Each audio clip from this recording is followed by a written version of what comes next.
വാസുദേവായ. ഓം.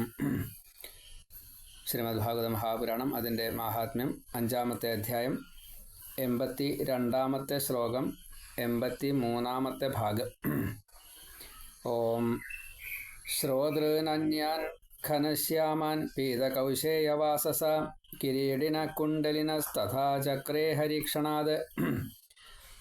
ഭഗവാൻ അവിടെ ആവിർഭവിച്ചു, ഗോകർണനെ ആലിംഗനം ചെയ്തു. ഗോകർണനെ കൊണ്ടുപോകാൻ വേണ്ടിയിട്ടാണ് എല്ലാവരും സന്നാഹത്തോടു കൂടിയിട്ട് അവിടെ പ്രത്യക്ഷമായത്. എല്ലാവരും ഉണ്ട്, എല്ലാതും ഉണ്ട്.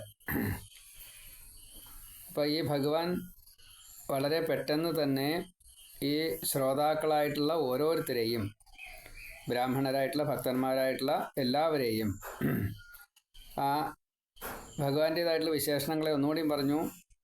മേഘവർണ്ണത്തിലുള്ള മഞ്ഞപ്പെട്ട് ധരിച്ചതായിട്ടുള്ള കിരീട കുണ്ടലാദികളെല്ലാം ധരിച്ചതായിട്ടുള്ള സർവ്വ അലങ്കൃത വിഭൂഷിതൻ ആയിട്ടുള്ള ആ ഭഗവാനെ, അപ്പോൾ ഈ ശ്രോതാക്കൾ കണ്ട ഭഗവാനെ ഒന്ന് വിസ്തരിക്കുകയാണ്. അവിടെ രൂപത്തെ പറയണു. ശ്രോതൃൻ അന്യാൻ, ശ്രോതാക്കളായിട്ടുള്ളവരും അതേപോലെ മറ്റുള്ളവരും, അതേപോലെ ശ്രോതാക്കളായിട്ടുള്ള മറ്റുള്ളവർ, എല്ലാവരും എന്ന് സാരം. ആ ഭഗവാനെ ഘനശ്യാമനായിട്ട് കണ്ടു. മേഘത്തിൻ്റെ നിറം, അതായത് മഴമേഘത്തിൻ്റെ നിറം. വെള്ളമേഘമോ നീലമേഘമോ അല്ല, അത് മഴവെള്ളം ഫുള്ളായിട്ടുള്ള ഒരു കാർമേഘം. ആ കാർമേഘത്തിൻ്റെ നിറത്തിൽ ഭഗവാനെ കണ്ടു. പീത കൗശേയ വാസസ, പീത മഞ്ഞ, കൗശേയം എന്ന് പറഞ്ഞാൽ കാശിയിലുണ്ടാക്കപ്പെട്ട പട്ട് എന്ന് ഒരർത്ഥം. പിന്നെ ബ്രഹ്മാണ്ടത്തിൽ കിട്ടുന്നതിൽ വെച്ച് ഏറ്റവും ഉത്തമമായിട്ടുള്ള പട്ട്. സ്വതേ ഈ പട്ട് സൂര്യോദയത്തിനും സൂര്യ അസ്തമനത്തിനും വരുന്നതായിട്ടുള്ള ആ സന്ധ്യയ്ക്കുള്ള മഞ്ഞ നിറം ഉണ്ടല്ലോ, ചുവപ്പും മഞ്ഞയും കലർന്ന നിറം, അതാണ്. ആ നിറമാണ് ഈ ഭഗവാന്റെ വസ്ത്രം. ഭഗവാന് സ്വതേ രൂപമില്ല, വസ്ത്രവും ഇല്ല. അരൂപിയായിട്ടുള്ള ഭഗവാന്റെ ഇല്ലാത്തതായിട്ടുള്ള വസ്ത്രമാണ് ഇത്, പീതവസ്ത്രം. അപ്പോൾ ഇവിടെ പീത കൗശേയ വാസസ, അങ്ങനെ മഞ്ഞപ്പട്ട് ഈ സകലസ്വരൂപൻ ധരിച്ചതായിട്ടുള്ള ആ ഭാവത്തിൽ, കാരണം അവിടെ പ്രത്യക്ഷമായല്ലോ, പ്രത്യക്ഷമായ സകലസ്വരൂപം ഉണ്ടാവും. അപ്പോൾ ആ സകലസ്വരൂപം ഭഗവാൻ വിഷ്ണു മഞ്ഞപ്പട്ട് കൊടുത്തിരിക്കണു. കിരീടിനഹ, പൊൻകിരീടം വെച്ചിട്ടുണ്ട്. അത് മുകുട കിരീടമായിട്ട്, അല്ലെങ്കിൽ ഒരു മകുടി ഇങ്ങനല്ലേ. പിന്നെ കുണ്ടലിന സഥ, കർണത്തിൽ, ചെവിയിൽ ആഭരണമുണ്ട്. അത് മകര മത്സ്യത്തിൻ്റെ ആകൃതിയിലുള്ള ഒരു കുണ്ടലം, മകര കുണ്ടലം, അതാണ് മത്സ്യത്തിൻ്റെ ആകൃതിയാണ്. ചക്രേ, അങ്ങനെ ധരിച്ചിരിക്കുന്നു ഭഗവാൻ. ഹരിഹി ക്ഷണാത്, വളരെ പെട്ടെന്ന് തന്നെ ആ ഭഗവാൻ ഇങ്ങനെ എല്ലാവരാലും കാണപ്പെട്ടു. ക്ഷണാത് ദൃശ്യ, അപ്പോൾ എല്ലാവർക്കും കാണാറായി ആ ഭഗവാൻ. ഈ പ്രകാരത്തിൽ മേഘനിറം, മഞ്ഞപ്പട്ടെടുത്തിട്ടുണ്ട്, കിരീടമുണ്ട്, കുണ്ടലുണ്ട്, മറ്റു പലതും അതേപോലെ ശരീരത്തിലുണ്ട്. കുറച്ച് പറഞ്ഞു തന്നില്ല, മുഴുവനൊന്നും പറയണില്ല. ശ്രോതൃനന്യാൻ ഘനശ്യാമാൻ പീതകൗശേയവാസസ കിരീടിന കുണ്ടലിനഃ തഥാ ചക്രേ ഹരിക്ഷണാത്. ശ്രോതൃനന്യാൻ ഘനശ്യാമാൻ പീതകൗശേയവാസസ കിരീടിന കുണ്ടലിന തഥാ ചക്രേ ഹരിക്ഷണാത്. 83-ാമത്തെ ശ്ലോകം. തദ്ഗ്രാമേ യേ സ്ഥിതാ ജീവ ആശ്വചാണ്ഡാളജാതയ വിമാനേ സ്ഥാപിതാ തേവി ഗോകർണകൃപയാ തദാ. ഇവിടെ ഭാഗവതം കേൾക്കാൻ വന്നിട്ടുള്ള ഓരോരുത്തരും, അതിൽ ജാതിഭേദം മതദ്വേഷം ഒന്നുമില്ല. ജാതി എന്നുള്ളത് ഇപ്പോൾ നമ്മൾ മനുഷ്യർ, അതുപോലെ പശുവർഗം, പ്രാണിവർഗം, സസ്യജാലം, ഇതൊക്കെയാണ് ജാതി. ആ ജാതി അവിടെ ഇല്ല, എല്ലാവരും കയറി. ഇനി മനുഷ്യരിൽ തന്നെ വർണ്ണം, ബ്രാഹ്മണൻ, ക്ഷത്രിയൻ, വൈശ്യൻ, ശൂദ്രൻ, ചണ്ടാളൻ, ഇങ്ങനെയുള്ള ഭേദങ്ങളൊന്നും അവിടെ ഉണ്ടായില്ല. ആരൊക്കെയാണോ വരപ്പെട്ടത് അവരെല്ലാവരും ജീവജാലങ്ങൾ മാത്രമാണ്, ജന്തുലോകം. അതിൽ എല്ലാവരും ഗോകർണൻ്റെ ഈ കാരുണ്യാമൃത വർഷം 7 ദിവസം കൊണ്ട് ഭാഗവതം അത് കേട്ടുകഴിഞ്ഞപ്പോൾ ഗോകർണൻ്റെ കാരുണ്യത്തെ എല്ലാവരും അറിഞ്ഞു. കാരണം ഭഗവാൻ അവിടെ ആവിർഭവിച്ചു, കൊണ്ടുപോകാനായിട്ട് വിമാനം കൊണ്ടുവന്നു. അതുകൊണ്ട് വിമാനം ഭഗവാനാൽ കൊണ്ടുവരപ്പെട്ടത് എല്ലാ ജീവജാലങ്ങളെയും തൻ്റെ ലോകത്തേക്ക് കൊണ്ടുപോകാനാണ്. ഇത് ഗോകർണൻ കാരണമാണ് സംഭവിച്ചത് എന്ന് ആ ഗോകർണനോടുള്ള പ്രത്യേക ബഹുമാനം എല്ലാവരും കാണിച്ചു. അങ്ങനെ നമസ്കരിച്ചിട്ട് എല്ലാവരും ആ വിമാനത്തിൽ കയറുകയും ചെയ്തു. തത് ഗ്രാമേ, ആ ഗ്രാമത്തിൽ, ഈ ധുന്ധുകാരിയുടെ ഗ്രാമത്തിൽ, ആത്മദേവൻ്റെ ഗ്രാമത്തിൽ ഗോകർണൻ ഭാഗവതം ഇരുന്ന് വായിച്ചപ്പോൾ ഏ സ്ഥിതാ ജീവാഹ, അവിടെ ഏതൊക്കെ ജീവനുകളാണോ പല തരത്തിൽപ്പെട്ടതായിട്ടുള്ള ശരീരത്തിലിരിക്കുന്നത് അവരൊക്കെ ചാണ്ടാള ജാതയ. അപ്പോൾ ചണ്ടാള ജാതികൾ, അതേപോലെ ഈ ശ്വ എന്ന് പറഞ്ഞു കഴിഞ്ഞാൽ നായയെ ചുട്ട് തിന്നുന്ന എന്നാണ്. ആശ്വ അവരടക്കം എന്നർത്ഥം. കാട്ടിൽ വസിക്കുന്നവർ എല്ലാവരും ഇതേപോലെ നായ്ക്കളെ തിന്നുന്നവരല്ല. അതിനും ചില പ്രത്യേകതകളൊക്കെ ഉണ്ട് അത്ര. എല്ലാ മാംസവും കഴിക്കാത്തവരും, ഇപ്പം മൃഗങ്ങളിൽ തന്നെ പലരും എല്ലാ മാംസവും കഴിക്കില്ല. അതേപോലെ ജീവൻ ഉള്ളതിനെ കൊന്നു തിന്നുന്നവർ, ചത്ത ശവത്തെ തിന്നുന്നവർ, ചീഞ്ഞളിഞ്ഞതിനെ തിന്നുന്നവർ, ഇങ്ങനെ കാറ്റഗറി ഉണ്ട് മൃഗങ്ങളുടെ ഇടയ്ക്ക്. അതേപോലെ തന്നെ ഈ കാട്ടുജാതികളിലും ഉണ്ട്. സിംഹം കൊന്നിട്ടേ തിന്നുള്ളൂ.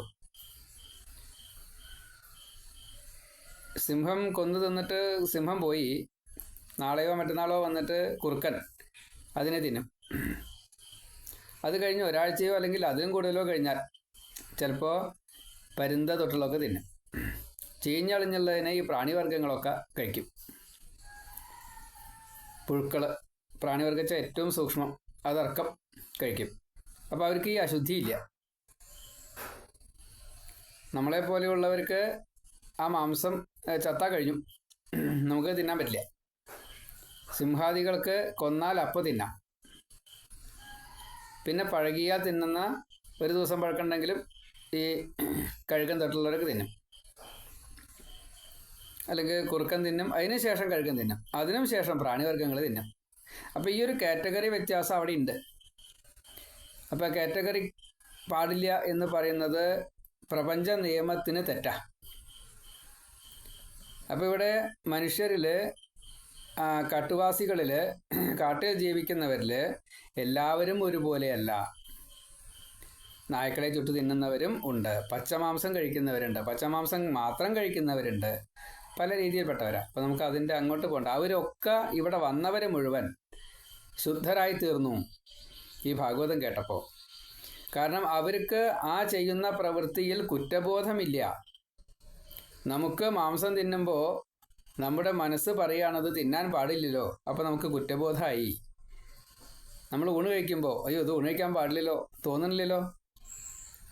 നേരെ മറിച്ച് ഷുഗർ കൂടുതലുണ്ട്, ഡോക്ടർ പറഞ്ഞു അരിയാഹാരം അധികം കഴിക്കരുത് കേട്ടോ എന്ന് പറഞ്ഞാൽ കൂടുതൽ കഴിച്ചാൽ നമുക്ക് കുറ്റബോധമായി. ഇത്രയേ ഉള്ളൂ വ്യത്യാസം. ഈ വ്യത്യാസത്തെ അനുഭവിച്ചാൽ മതി. അപ്പോൾ ഈ വർണ്ണാശ്രമ ധർമ്മ വ്യത്യാസങ്ങൾ നമ്മളെ ഇങ്ങനെ പീഡിപ്പിക്കില്ല.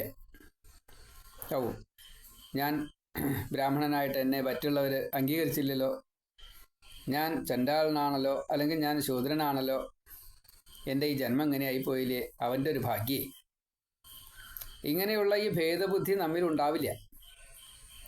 അപ്പോൾ ചാണ്ടാള ജാതയ, ഇത് എല്ലാവരും അവർക്കത് അർത്ഥം മനസ്സിലായിട്ടൊന്നല്ല. പക്ഷേ ആ ഭാവത്തിൽ അതിനെ വർണ്ണിക്കുമ്പോൾ ഭാഷ എല്ലാവർക്കും ഉണ്ട്. ആ ഭാഷയിൽ തന്നെ അത് ഉൾക്കൊള്ളാൻ സാധിക്കുന്നു വെച്ചാൽ അപ്പോൾ അവർക്ക് മനസ്സിലാവണമെന്നാണ്. ഭഗവത്വത്തിനെ അവർക്ക് മനസ്സിലായി. നമ്മൾ സംസ്കൃതം അക്ഷരത്തിൽ വായിക്കുമ്പോൾ ഒന്നും മനസ്സിലാവണില്ല. അതുപോലെയല്ല, അതിൻ്റെ ഭാവത്തോട് കൂടിയിട്ട് അതിനെ വർണ്ണിക്കുമ്പോൾ നമ്മൾ അന്യഭാഷയിലുള്ള എന്തെങ്കിലും നാടകാദി കാര്യങ്ങൾ, സിനിമാദി കാര്യങ്ങൾ കാണുമ്പോൾ അവിടെ ആക്ഷൻ ചെയ്യുന്ന അവരിലൂടെ നമുക്ക് ഡയലോഗ് മനസ്സിലായിട്ടല്ല, പക്ഷേ അത് ഇതാണ് എന്ന് നമുക്ക് ഒരു 25% ഒക്കെ നമുക്ക് മനസ്സിലാവും. അതിൻ്റെ കുറച്ച് നമ്മൾ കൂട്ടിയെടുക്കും, കൂട്ടിച്ചേർക്കുമ്പോൾ നമുക്കൊരു 50% മനസ്സിലാവും. ഇങ്ങനെ ഇവർക്ക് ഭാഗവതത്തെ മനസ്സിലാക്കി കൊടുക്കാൻ, ഭഗവത് തത്വത്തെ, ഭഗവാനെ മനസ്സിലാക്കി കൊടുക്കാൻ സാധിച്ചു ഗോകർണന്. അവർക്കൊരു പൂർണ്ണത കിട്ടി. അത് ജീവൻ്റെ പൂർവ്വജന്മകൃത പുണ്യമാണ്. അത് കിട്ടിയതോട് കൂടിയിട്ട് അവർക്ക് മുക്തിക്ക് അർഹത കിട്ടി. വിമാനം വന്നതിൽ ഇവരെയും കൊണ്ടുപോകാൻ ഭഗവാൻ തയ്യാറായി. അപ്പോൾ ആശ്വചാണ്ടാള ജാതയ അവർക്കൊക്കെ. അതേപോലെ തന്നെ നായ തൊട്ടുള്ളവർ, നായ, പശുവർഗ്ഗങ്ങൾ പലതുണ്ട്, മൃഗങ്ങൾ, അവർ ആനയായാലും നായയായാലും പൂച്ചയായാലും ഒക്കെ, കാക്ക, പക്ഷി ഉണ്ടല്ലോ, പലതുണ്ടല്ലോ, അവരൊക്കെ ജീവജാലങ്ങൾ എന്നതിൽ അവർ 84 ലക്ഷം തരം ശരീരം സ്വീകരിച്ച ജീവജാലങ്ങൾ. അതിൽ ഓരോരുത്തർക്കും ഇതേപോലെ അർഹതപ്പെട്ടവർക്ക് മുഴുവൻ വിമാനേ സ്ഥാപിത, വിമാനത്തിൽ കയറാൻ സാധിച്ചു. തേ അഭി അവരൊക്കെ, അവരെല്ലാവരും ഒരേപോലെ തന്നെ ഗോകർണ കൃപയ ആണ് വിമാനത്തിൽ കയറാൻ സാധിച്ചത്. അതുകൊണ്ട് അവർ ഗോകർണനെ നമസ്കരിച്ചു. തഥാ അതിനുശേഷം അപ്പോൾ ഭഗവാന്റെ വരവ്, ഭഗവാനെ എല്ലാവർക്കും കാണാൻ സാധിച്ചു. അതുവരെ ഉണ്ടായിരുന്ന സകല പാപങ്ങളും തീർന്നു. വൈകുണ്ഠത്തിലേക്ക് പോകാനുള്ള അർഹത കിട്ടി. വിമാനത്തിൽ കയറി. കാരണം ഗോകർണൻ ഭാഗവതം വായിച്ചതാ. അപ്പോൾ ഒരു കാറ്റഗറി ഇല്ലേ, പ്രാണിവർഗമായാലും ശരി, മർത്യവർഗമായാലും ശരി, ദേവവർഗമായാലും ശരി, തിര്യക് ജാതികളായാലും ശരി, സസ്യജാലങ്ങളായാലും ശരി, എല്ലാവർക്കും ഒരേപോലെ അർഹത കൊടുത്തു. അപ്പോൾ അവരൊക്കെ വിമാനത്തിൽ കയറിയിരുന്നു.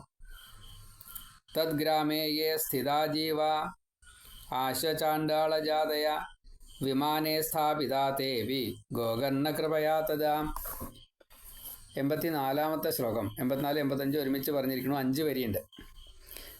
പ്രേഷിതാ ഹരിലോകേത്തെ യത്ര ഗച്ഛന്തി യോഗിന ഗോകർണേന സ ഗോപാലോ ഗോലോകം ഗോപവല്ലഭം കഥാശ്രവണത പ്രീതോ നിര്യയൗ ഭക്തവത്സല അയോധ്യാവാസിന പൂർവം യഥാ രാമേണ സംഗത തഥാ കൃഷ്ണേന തേ നീത ഗോലോകം യോഗിദുർലഭം. രാമായണത്തെ അവിടെ നിന്ന് പരാമർശിച്ചിട്ടാണ് പോയത്. അപ്പോൾ ഏതാ ആദ്യം ഉണ്ടായേ? ആകെ സംശയം. നമുക്ക് ഒരു സംശയവും വേണ്ട. യോഗബലം കൊണ്ട് യോജിപ്പിക്കൽ, ജീവാത്മാവിനെ പരമാത്മാവുമായിട്ട് യോജിപ്പിക്കൽ, അഷ്ടാംഗയോഗം അതാണ്. ഇപ്പോൾ ഒരു തവണ ഇതുപോലെ ഇങ്ങനെ പറഞ്ഞപ്പോൾ യോഗം എന്ന് പറഞ്ഞാൽ അഷ്ടാംഗയോഗം യമനിയമാദികളാണ്, അതറിയില്ല വെച്ചാൽ അത് പറയരുത് പറഞ്ഞു. അഷ്ടാംഗയോഗം ശീലിക്കുന്നത് സമാധി എന്ന അതിൻ്റെ ഒടുക്കത്തെ ധ്യാനത്തോടു കൂടിയിട്ട് സമാധി എന്നുള്ള ഭാവത്തിൽ എത്താനാണ് എന്ന് ആ ഗുരുവിനെ അറിയാത്തതുകൊണ്ടാണ് എന്നെ ചീത്ത പറഞ്ഞത്. എനിക്കത് മനസ്സിലായപ്പോൾ ഞാൻ ചിരിച്ചു, അത്രയേ ഉള്ളൂ. കേട്ടുന്നവർക്കും മനസ്സിലായില്ല. പക്ഷേ എൻ്റെ കൂടെ ചില ഭക്തന്മാരുണ്ടായിരുന്നു, അവർക്കത് വിഘ്നം മനസ്സിലായി. ഇത്രേ വ്യത്യാസമുള്ളൂ. പണ്ഡിതനായിട്ട് കാര്യമില്ല, യോഗിയായിട്ട് കാര്യമില്ല. ഈ യോഗിക്കും ഗോകർണൻ്റെ ഭാഗവതം കൊണ്ടാണ് മുക്തി കിട്ടിയത്.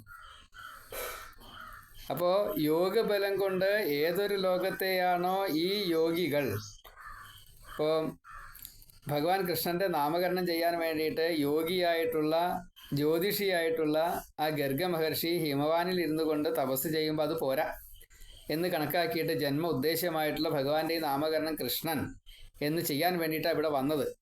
അവതാര ഉദ്ദേശ്യം അതാണ്. ഗർഗ മഹർഷിയുടെ കൃഷ്ണനെ കൃഷ്ണനായിട്ട് എല്ലാവർക്കും അറിയപ്പെടുത്തുക, അറിയിപ്പിക്കുക. എത്ര ആൾക്കാരത് പറയാറുണ്ട്? ഗർഗഭാഗവതത്തിലെ പ്രമാണമാണത്. അതിൻ്റെ അർത്ഥം വിശദീകരിച്ച് കൊടുത്തിട്ടുണ്ടായില്ല. അതേപോലെ ദശരഥ മഹാരാജാവ് ജനിച്ചു കഴിഞ്ഞപ്പോൾ വസിഷ്ഠ മഹർഷി വന്നത് ശ്രീരാമൻ്റെ പട്ടാഭിഷേകം നടത്താൻ വേണ്ടിയിട്ടാണ്. കുലഗുരുവായിട്ട്, സൂര്യകുല ഗുരുവായിട്ട് ദശരഥൻ വന്നപ്പോൾ വലിയ സന്തോഷമായി. അവർ വലിയ സുഹൃത്തുക്കളാണ്. ദശരഥൻ പോയി, പക്ഷേ വസിഷ്ഠൻ ശ്രീരാമനെ പട്ടാഭിഷേകം ചെയ്തു. അതോർത്ത് പിന്നീട് സൂര്യകുലം എത്ര കാലം ഉണ്ടായെന്ന് വെച്ചാൽ അത്രയും കാലം ഉണ്ടായിട്ടുമുണ്ട്. അവതാര ഉദ്ദേശം അതാണ്, ജന്മസാഫല്യം ഇതാണ്.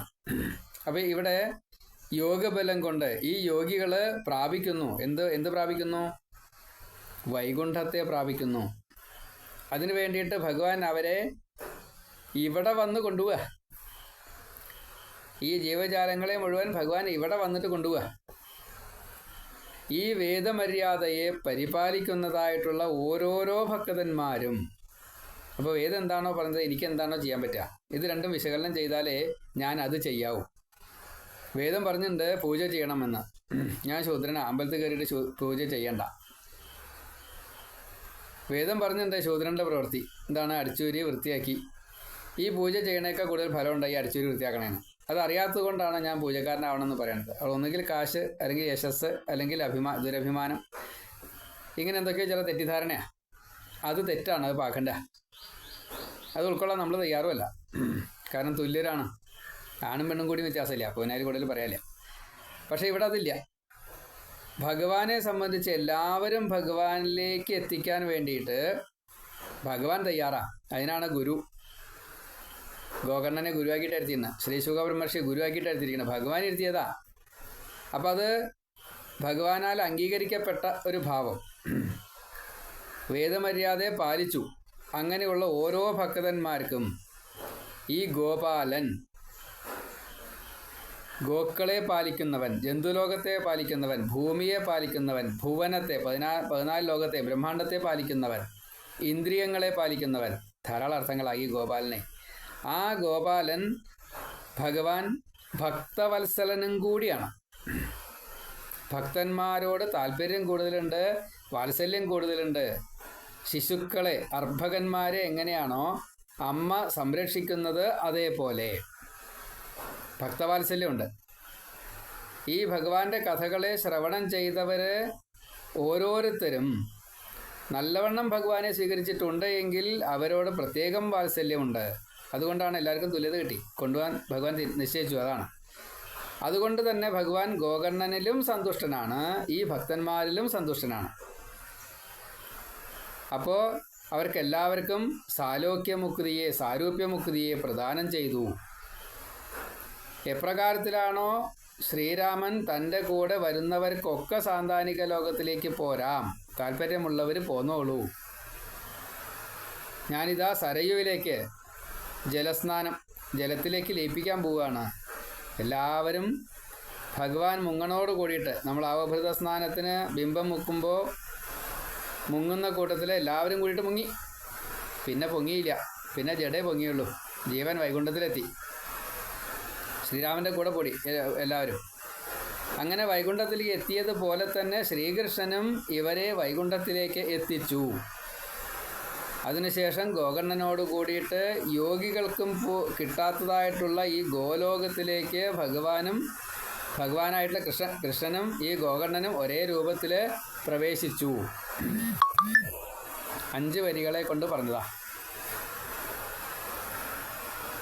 പ്രേഷിത, അയക്കപ്പെട്ടതായിട്ടുള്ള, ഹരിലോകെ, ഹരിലോകം ഭഗവാന്റെ വൈകുണ്ഠ ലോകത്തിലേക്ക്, തേ ഈ ഭക്തന്മാർ മുഴുവൻ, എത്ര ഗച്ഛന്തി യോഗിനഃ,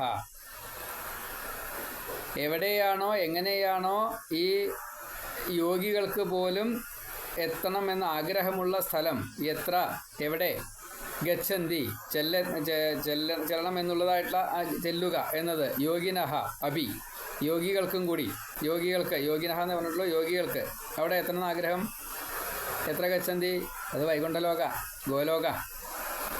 ഗോകർണേന സ ഗോപാല, ഗോകർണനും ഈ ഗോപാലനും കൂടിയിട്ട് ഗോലോകം, ഗോപവല്ലഭം, ഗോപന്മാരുടെ ഈശ്വരനായിട്ടുള്ള, നാഥനായിട്ടുള്ള, അച്ഛനായിട്ടുള്ള, കളിത്തോഴനായിട്ടുള്ള, എല്ലാമായിട്ടുള്ള ആ ശ്രീകൃഷ്ണൻ്റെ ലോകത്തിലേക്ക് ഗോകർണനെയും കൊണ്ട് ഭഗവാൻ പോയി. യോഗികൾ ഇച്ഛിക്കുന്നതായിട്ടുള്ള സ്ഥലം പ്രേഷിത.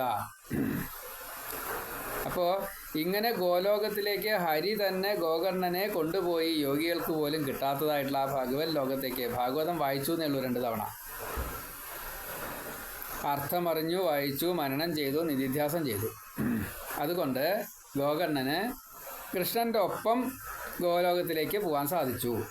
പ്രേഷിത ഹരിലോകയത്തെ എത്ര ഗച്ഛന്തി യോഗിന, ഗോകർണേന സ ഗോപാലോ ഗോലോകം ഗോപവല്ലഭം. മാത്രമല്ല ഈ ഭക്തന്മാരെ വൈകുണ്ഠത്തിലേക്ക് അയക്കുകയും ചെയ്തു. കഥാശ്രവണതഃ പ്രീതഃ, കഥാശ്രവണം കേട്ടതായിട്ടുള്ള ഓരോരുത്തരോടും ഭഗവാന്റെ പ്രീതി ഉണ്ടായി. നിര്യയൗ ഭക്തവത്സലഃ, മുഴുവൻ ആൾക്കാരെയും പറഞ്ഞയച്ചു, കൊണ്ടുപോയി എല്ലാവരെയും വൈകുണ്ഠത്തിലേക്ക് എത്തിച്ചു ഭക്തവത്സലനായിട്ടുള്ള ഭഗവാൻ. എപ്രകാരത്തിലാണെങ്കിൽ അയോധ്യാവാസിനഃ പൂർവ്വം അയോധ്യയിൽ വസിച്ചതായിട്ടുള്ള ഓരോരുത്തരും പണ്ട് യഥാ രാമേണ സംഗതാഹ ശ്രീരാമനുമായിട്ട് എപ്പോഴാണോ സംഘം ഉണ്ടായത്, സംഘം കൊണ്ടുള്ള ഗുണത്തെ അനുഭവിച്ചത്, തഥാ കൃഷ്ണേന അതേപോലെ തന്നെ അപ്രകാരം കൃഷ്ണനാൽ തേ നീത അവർ ആനയിക്കപ്പെട്ടു. നീത ആനയിക്കപ്പെട്ടു എവിടേക്ക്? വൈകുണ്ഠത്തിലേക്ക്. ഗോലോകത്തിലേക്ക്. യോഗി ദുർലഭം യോഗികൾക്ക് പോലും എത്താൻ പറ്റാത്തതായിട്ടുള്ള ഗോലോകവും വൈകുണ്ഠവും 2 എന്ന് പറയുന്നവരും ഗോലോകവും വൈകുണ്ഠവും 1 എന്ന് പറയുന്നവരും ഉണ്ട്. നമ്മളെ സംബന്ധിച്ച് ഒരു വീട് ആണെങ്കിൽ അത് വലിയ കൊട്ടാരങ്ങളൊക്കെയാണെന്ന് വെച്ചാൽ പുറത്ത് അതിഥി മന്ദിരം, അതേപോലെ ഗോപുരം, ഉമ്മറം, ഹാള്, ഊണയിക്കണ സ്ഥലം, വടുക്കുവറം, ഇങ്ങനെയുള്ള വ്യത്യാസങ്ങളൊക്കെ ഉണ്ട്. അതൊക്കെ ഈ വൈകുണ്ഠത്തിലും ഉണ്ടാവാം. അത്രയും നമുക്ക് പ്രതീക്ഷിക്കാൻ പറ്റും. ഭഗവാന്റെ ഒപ്പം ഇരിക്കാൻ അർഹത കിട്ടുന്നവരൊക്കെ വിസിറ്റിംഗ് റൂമിൽ, ഭഗവാൻ പൂജിതനായിട്ടിരിക്കുന്നതായിട്ടുള്ള വിസിറ്റിംഗ് റൂമിൽ ഒപ്പം ഇരിക്കാൻ സാധിക്കും. മറ്റവർക്ക് ഗോപുരത്തിലിരിക്കാം, മറ്റവർക്ക് അതിഥി മന്ദിരത്തിലിരിക്കാം, ചിലർക്ക് ഭഗവാന്റെ ഒപ്പം ഇരുന്ന് ഊണഴിക്കാം. ലക്ഷ്മിയെ പോലെയുള്ളവർക്ക് ഭഗവാന്റെ മുറിയിലും ഇരിക്കാം. ഗരുഡനെ പോലെയുള്ളവർക്ക് ഭഗവാൻ പുറത്തു പോകുമ്പോൾ വാഹനമായിട്ട് പോവാം. അനന്തനെ പോലെയുള്ളവർക്ക് ഭഗവാന്റെ കിടക്കയാവാം. ഓരോരുത്തർക്കും ഓരോന്നാണ് ഭഗവാൻ കൊടുത്തിറക്കണത്. ഏത് കിട്ടിയാലും നമുക്കൊരുപോലെയാണ്. അവിടെ എത്തി കിട്ടിയാൽ മതി. അവിടെ പുല്ലായിട്ട് ഭഗവാൻ പുറത്തേക്ക് നടക്കുമ്പോൾ ആ പാദം ഈ പുല്ലിൽ ചവിട്ടുമല്ലോ. അപ്പോൾ ആ പുല്ലായിട്ട് നമ്മളവിടെ ഉണ്ടായാൽ മതി. നമുക്കവിടെ എത്തേ വേണ്ടു. അപ്പോൾ സാരൂപ്യം ഉണ്ടേനി. പുല്ലാണ് പറഞ്ഞിട്ട് കാര്യമില്ല. പുല്ലിൽ നോക്കിക്കഴിഞ്ഞാൽ കൃഷ്ണൻ്റെ രൂപം കാണും. അതാണ് പുല്ല്. നമുക്ക് പുല്ലിൽ കൃഷ്ണൻ്റെ രൂപം കാണാൻ പറ്റുന്നില്ല. അവിടെ എത്തിയാൽ അത് കാണും. പക്ഷേ ധർമ്മം എന്താ? പുല്ലായിട്ടിരിക്കല. അവിടെ ആ പുല്ല് ഒരിക്കലും ഭഗവാന്റെ ഈ കട്ടിലിൻ്റെ അവിടെ ചെന്നിരിക്കണില്ല. ഭഗവാന്റെ ചോറിൽ പോയിട്ടിരിക്കണില്ല. ഭഗവാന്റെ കൂടെ പോയിട്ടിരിക്കണില്ല. ഭഗവാൻ പുറത്തേക്ക് ഇറങ്ങുമ്പോൾ ആ തൃപ്പാദം തലയിൽ ഏറ്റാൻ വേണ്ടിയിട്ട് ഇവിടെ പുല്ലായിട്ടിരിക്കണം. വൈകുണ്ഠത്തിന് ചുമരുണ്ടെങ്കിൽ രത്നങ്ങളായിട്ടിരിക്കുന്നു, പ്രകാശം കൊടുത്തുകൊണ്ട്. അത്രയേ ഉള്ളൂ. ഓരോരുത്തർക്കും അവരവരുടേതായിട്ടുള്ള ധർമ്മമുണ്ട്. ആ ധർമ്മം അതുതന്നെയാണ് ഈ ജാതി. അതിനെ ഉൾക്കൊണ്ടിട്ടില്ല വെച്ചാൽ നമുക്ക് ശരീരം തന്നത് ഏത് വിധത്തിലാണോ അതുതന്നെ ആവണം നമ്മൾ. അങ്ങനത്തെവർക്കാണ് ഗോലോകം കിട്ടുക. ഭേദബുദ്ധി ഉള്ളവർക്ക് കിട്ടില്ല. അതൊരു ഭേദബുദ്ധിയാണ്. എൻ്റെ ശരീരത്തിലും ചോരയല്ലേ എന്നൊക്കെ ചോദിച്ചിട്ടേ അതൊന്നും കാര്യമില്ല. അതൊന്നും ഭഗവാൻ ഇഷ്ടമല്ല. അവരവരുടെ ഡ്യൂട്ടികൾ ചെയ്തോളാം. അത് പൂജയായിട്ട് ഭഗവാൻ സ്വീകരിക്കും. അത്രയേ ഉള്ളൂ.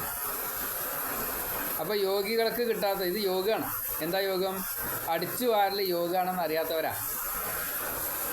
താന്ത്രിക കർമ്മങ്ങൾ പൂജ ചെയ്യുന്നത് മേശാന്തിയായാലും തന്ത്രിയായാലും ഒരേ പ്രവൃത്തിയാണ് ചെയ്യാം. വ്യത്യാസമൊന്നുമില്ല. അപ്പോൾ അത് ചെയ്യുന്നത് യോഗമാണ്. പൂജയിലെ പ്രധാന നിയമം അതാ. അഥാഖിലേശ അർച്ചനം ഉച്ചത യധുന. അതാ നിയമം.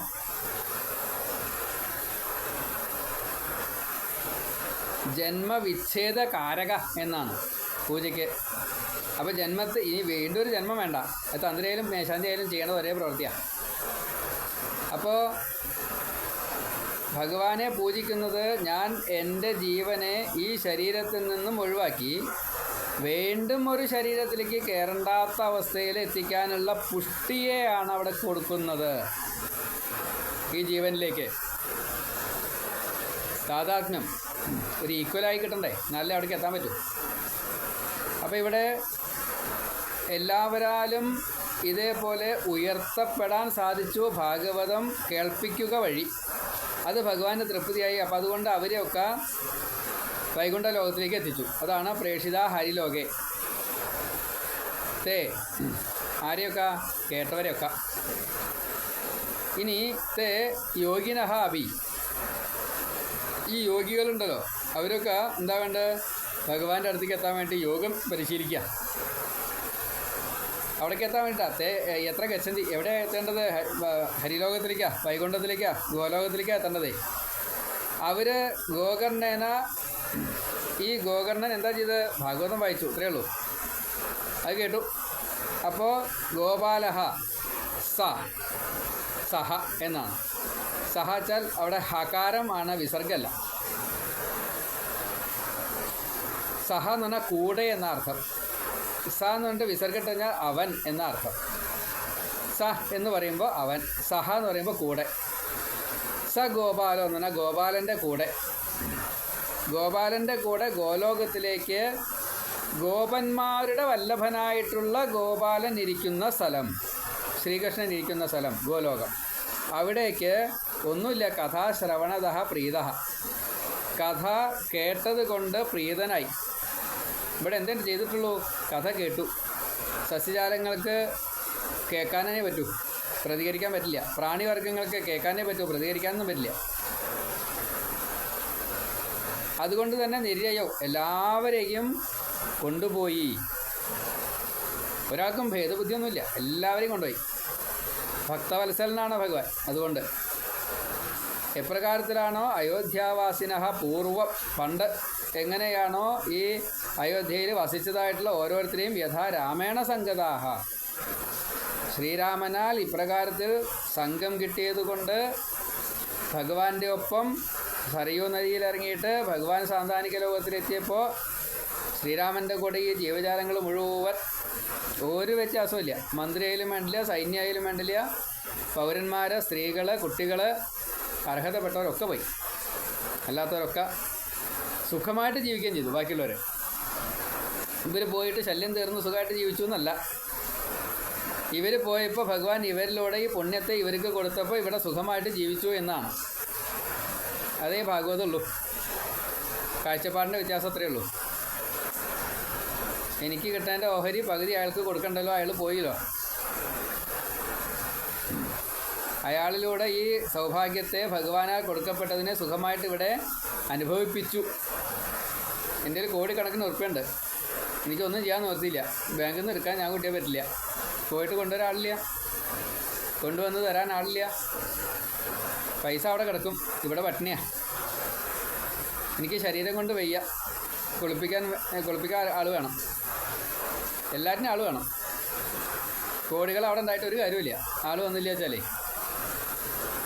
ഭഗവാന്റെ കൃപ എന്നുള്ളത് ഇവിടെ ആകെ വേണ്ടത് എന്താ? ശ്വാസം കൃത്യമായിട്ട് വലിക്കാൻ പറ്റണം. വലി മുട്ടാതെ, ശ്വാസം മുട്ടിട്ടായാൽ പറ്റില്ല. വെള്ളം കൃത്യമായിട്ട് കിട്ടണം, ദാഹം വയ്യ, വിശപ്പ് മാറണം, എപ്പോഴും കിടക്കാൻ ഉറങ്ങാൻ അതിനൊക്കെ തരാവണം. മഴയും വെയിലൊന്നും കൊള്ളാൻ വയ്യ. അങ്ങനെ കുറച്ച് സുഖങ്ങളെ നമുക്ക് ആകെ വേണ്ടു. അത് കിട്ടാൻ വേണ്ടിയിട്ട് നമ്മൾ പരിഭ്രമിക്കണമെന്ന് കണ്ടാൽ ഈ പരിഭ്രമം ഒന്നും ഈ ഭാഗവത ഭക്തന്മാർക്ക് ഉണ്ടായിട്ടില്ല. അവിടെ ഭഗവാനെ കുറിച്ച് പറയുന്നത് ഗോകർണൻ ഉറക്കുറക്കെ പറയണു, ഉറപ്പിച്ച് പറയണു. അതിനെ കേട്ടു, മുക്തി കിട്ടിയെന്ന. ശ്രീരാമൻ ഒരിക്കലേ പറഞ്ഞുള്ളൂ, നിങ്ങൾക്ക് താല്പര്യമുള്ളവർക്ക് എൻ്റെ കൂടെ വരാം. ഇനി അതുമല്ല, ശ്രീരാമൻ ആദ്യം ഈ ഭക്തന്മാരെയൊക്കെ നമസ്കരിക്കുന്നുണ്ട്. ശ്രീരാമൻ എല്ലാവരെയും നമസ്കരിച്ചിട്ടാണ് അത്രേ സരയൂ നദിയിലേക്ക് ഇറങ്ങിയത്. അത് ഗോപ്യമാണ്. വന്ദനം ചെയ്തു എന്ന് പ്രത്യേകം പറയുന്നുണ്ട്, വാൽമീകിയും പറയുന്നുണ്ട്. എന്നിട്ടാണ് സരയൂ നദിയിലേക്ക് പോയത്. ശ്രീരാമൻ എന്തിനാ ഇവരെ നമസ്കരിച്ചിട്ടുണ്ടാവുക? അവരിലുള്ള മർത്യഭാവത്തിലാണ് ഭഗവാനെ, അവരിലുള്ള ഈശ്വര ചൈതന്യത്തെ ഭഗവാൻ നല്ലോണം കണ്ടതുകൊണ്ടല്ലേ. ഭഗവാനാൽ കൊടുക്കപ്പെട്ടതായിട്ടുള്ള ഈ ചൈതന്യത്തിൻ്റെ വർധനവ്, പരശുരാമനിൽ നിന്ന് ചൈതന്യം വാങ്ങിയ ആളാണ് ശ്രീരാമൻ. പരശുരാമൻ അങ്ങനെ തൊഴുതു എന്ന് എവിടെ എഴുതി കണ്ടില്ല. ശ്രീരാമൻ തൊഴുതു എന്ന് കണ്ടിട്ടുണ്ട്. അതാണ്. അപ്പോൾ പരശുരാമൻ്റെ കുട്ടിക്കാലത്ത് അച്ഛനെയും അമ്മയും ഗുരുവിനെയൊക്കെ തൊഴുതുണ്ടാവായിരിക്കാം, അതുപോലെയല്ല. അപ്പോൾ ഈ വ്യത്യാസം, കഥാശ്രവണതഃ പ്രീതഃ, കഥ കേട്ടത് കൊണ്ട് തൃപ്തിയായി. അപ്പോൾ നിര്യയോ ഭക്തവത്സല എല്ലാവരെയും കൊണ്ടുപോയി. അയോധ്യാവാസിന പൂർവ്വം യഥാ രാമേണ സംഗതാഹ. രാമൻ്റെ സംഖ്യ ഉണ്ടായിട്ടുള്ളൂ. നമുക്ക് എങ്ങനെയാണ് രാമൻ്റെ സംഖ്യ കിട്ടുക? നമ്മൾ രാമായണം വായിച്ചാൽ രാമൻ്റെ സംഖ്യയായി, ഭാഗവതം വായിച്ചാൽ കൃഷ്ണൻ്റെയും രാമൻ്റെയും സംഖ്യയായി. ഇനി രാമായണത്തിൽ കൃഷ്ണൻ ഇല്ലേ ചോദിച്ചാൽ രാമായണത്തിൽ കൃഷ്ണൻ ധാരാളം ഉണ്ട് കേട്ടോ, കുറച്ചൊന്നുമല്ല. ഉത്തരരാമായണത്തിൽ ഈ ഓന്തായിട്ടിരിക്കുന്ന നൃഗൻ്റെ മുക്കുതിയിൽ കൃഷ്ണൻ്റെ സ്പർശം കൊണ്ടാണെന്ന് കൂടി പറഞ്ഞിട്ടുണ്ടായില്.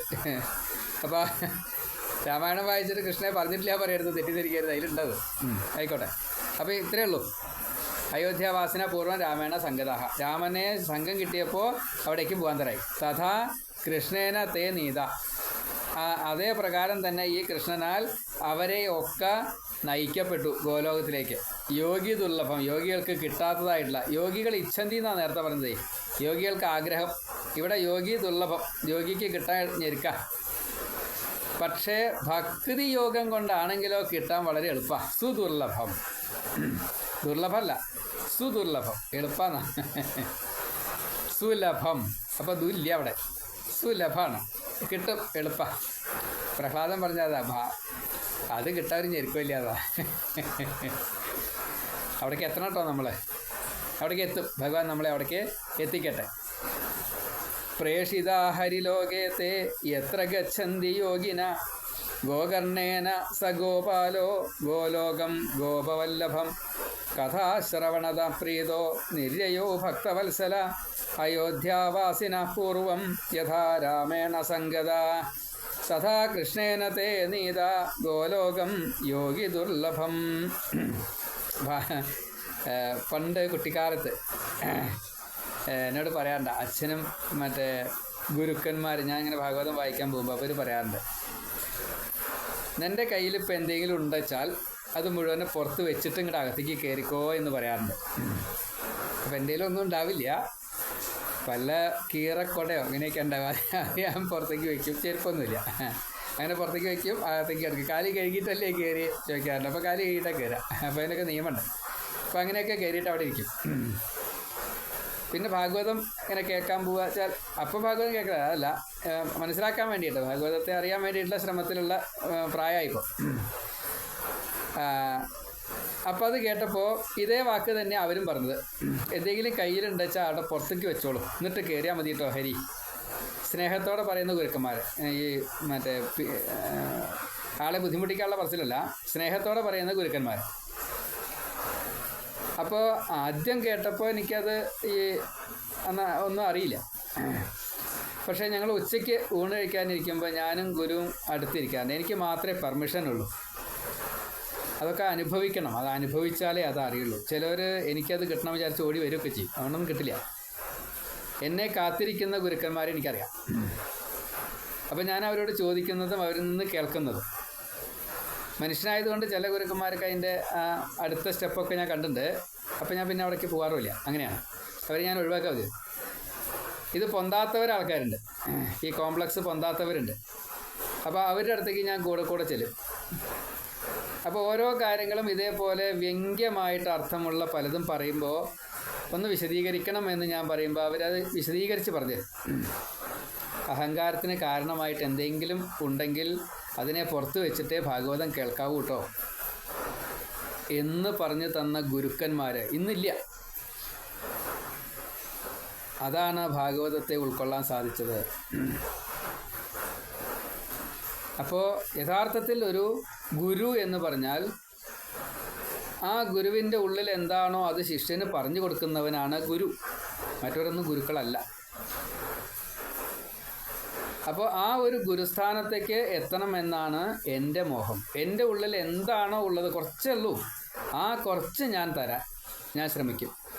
അതിന് വേണ്ടിയിട്ട് ഭക്തന്മാരോട് ഇത് ശ്രവിക്കണം, ഷെയർ ചെയ്യണം എന്ന് പ്രാർത്ഥിക്കണം. ഇനി ഒരധ്യായം കൂടിയുള്ളൂ, അത് കഴിഞ്ഞാൽ ഭാഗവതം ക്ലാസ് തുടങ്ങുകയാണ്. അപ്പോൾ ഇങ്ങനെയുള്ള പറച്ചിലൊന്നും സ്വതേ ഞാൻ വിചാരിക്കണില്ല. ഭാഗവതത്തിൽ എന്താ പറഞ്ഞാൽ വെച്ചാൽ അത് മാത്രമേ പറയാൻ ഉദ്ദേശിക്കുന്നുള്ളൂ. ഇതിപ്പോൾ ആമുഖമാണ്, മാഹാത്മ്യം എന്നുള്ളത് ആമുഖമാണ്. അപ്പോൾ അതിൽ സ്വാനുഭവം ചേർത്ത് പറയണമെന്നാണ്. അതൊക്കെ ഈ ഗുരുക്കന്മാർ പറഞ്ഞു തന്നതാണ്. പണ്ടത് പറഞ്ഞായിരുന്നില്ല. ഇപ്പോൾ എനിക്കത് പറയാമെന്ന് എനിക്ക് തന്നെ സ്വയം തോന്നി തുടങ്ങിയിട്ടുണ്ട്. അതുകൊണ്ടാണ് ഞാൻ പറഞ്ഞത്, അത്രയേ ഉള്ളൂ. അപ്പോൾ അതുകൊണ്ട് അലോക്യം വിചാരിക്കേണ്ട, നിങ്ങളത് കേൾക്കുക, ഷെയർ ചെയ്യുക. സ്വാനുഭവം ആണ്. അനുഭവത്തിന് അതിൻ്റേതായ മഹത്വമുണ്ട്. സ്വീകരിക്കേണ്ടത് മാത്രം നിങ്ങൾ സ്വീകരിക്കുക. ഗുരുക്കന്മാർ പറഞ്ഞതാ. ഇവിടെ പലതും ഞങ്ങൾ പറയും. എന്താണോ കേൾക്കേണ്ടത് അത് മാത്രമേ കേൾക്കാവൂ. അതാണ് യഥാർത്ഥത്തിലുള്ള ഗുരു. അപ്പോൾ ഉച്ചയ്ക്ക് 10 മിനിറ്റ് കിടക്കാനാണ് അവർ പോവുക. എല്ലാവരും സ്വീകരിക്കില്ല. അവർ സ്വീകരിച്ചിട്ട് പറയുന്ന വാക്കുകൾ, എന്നോട് പറയാൻ വേണ്ടിയിട്ട് ഇരിക്കുന്ന താല്പര്യം, അതൊക്കെ അനുഭവിച്ചിട്ടുണ്ടായാണ്. യഥാർത്ഥത്തിലുള്ള ഗുരു അതാണ്. എല്ലാവരെയും ഒന്നും പ്രവേശിപ്പിക്കില്ല. കൊമ്പുള്ളവർ അങ്ങനെ ചെല്ലാൻ സമ്മതിക്കില്ല. അതും അനുഭവിച്ചിട്ടുണ്ട്. ഞാൻ അവരുടെ അടുത്തേക്ക് പോകാറുമില്ല. എനിക്ക് താല്പര്യമില്ല. പണ്ഡിതനാവും, പാണ്ഡിത്യം വേണ്ട, ഗുരു.